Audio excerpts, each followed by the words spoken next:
Assalamualaikum warahmatullahi wabarakatuh. Nama saya Wahidin, sering dipanggil Ustadz Jangkrik.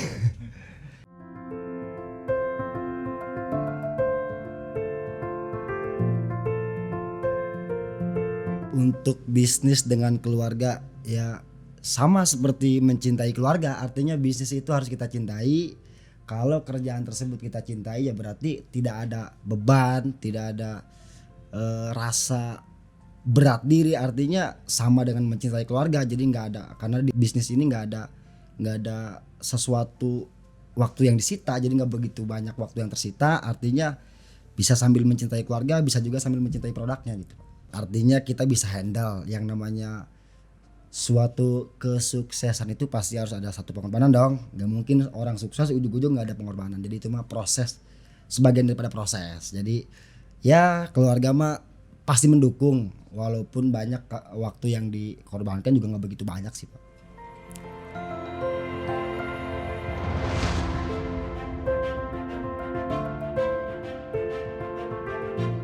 Ketika mitra yang sedang berproses itu kebanyakan lebih banyak, artinya apa ya, menghujat kadang-kadang karena ketidakpahaman tadi ya dalam proses tadi. Akhirnya mereka belum memahami apa itu bisnis di TSI, mungkin kurang ngopi, kurang ngobrol.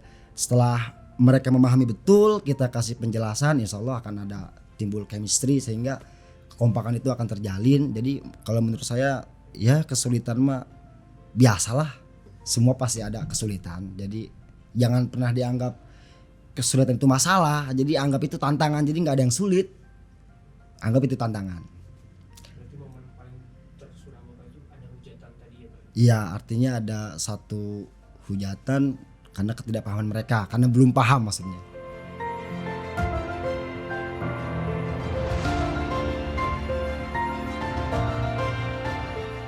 Saya mau kembali ke momen dimana ketika menjelaskan manfaat kepada kawan, tetangga, artinya dimulai dengan silaturahmi, karena hal yang paling indah itu silaturahminya Pak menurut saya. Jadi kalau dimulai dengan silaturahmi, jadi nggak ada yang disesalkan. Jadi indahnya itu di silaturahminya menurut saya. Yang tidak kenal jadi kenal, yang jauh jadi dekat, bahkan yang sudah dekat pun jadi erat. Jadi momen yang paling mau saya ulangi itu silaturahmi, karena kebetulan sekarang sudah jarang keluar karena memang mitra sudah mengerti semua. Jadi saya jarang dipanggil. Jadi pengen terus silaturahmi gitu. Pengen diulang perjuangan dulu lah, artinya kesana kemari ngobrol dengan mitra, menceritakan produk sama teman-teman pesantren, teman-teman bisnis. Jadi silaturahmi itu indah, yang mau saya ulangi.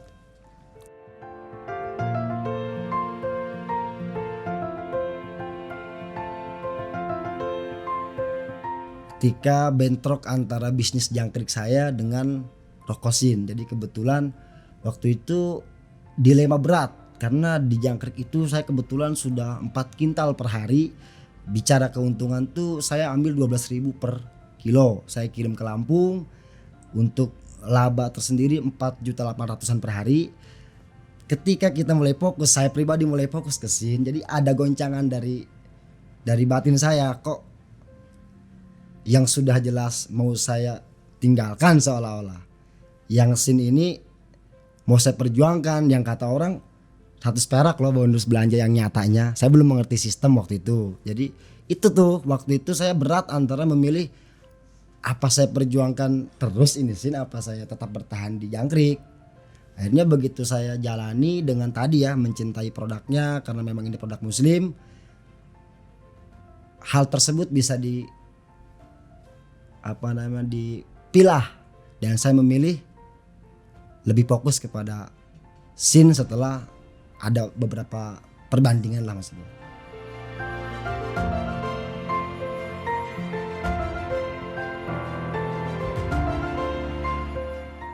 Saya pikir yang namanya kerja itu dengan usaha beda. Jadi saya memandang di sini ini usaha. Kalau usaha sekecil apapun untungnya kita bosnya. Tapi kalau kita bekerja sebesar apapun gaji kita tetap karyawan. Dari dulu saya senang merintis sesuatu yang memang saya bosnya, walaupun untung 10.000 perak.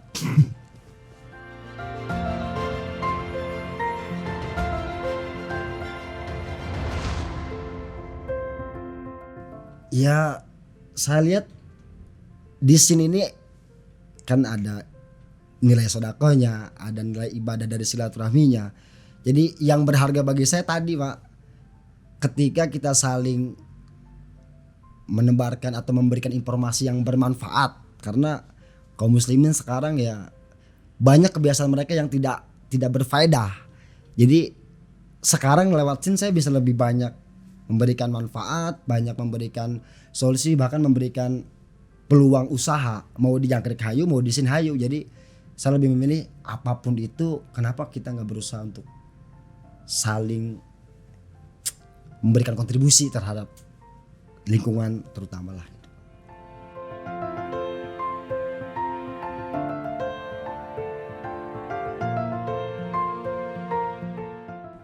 Pemimpin yang ideal itu ya amanah. Setiap jujur pasti amanah.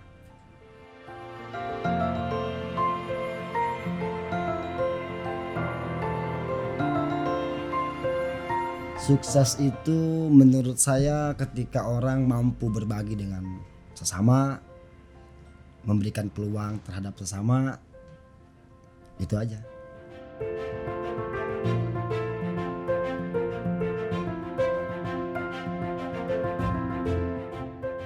Saya punya prinsip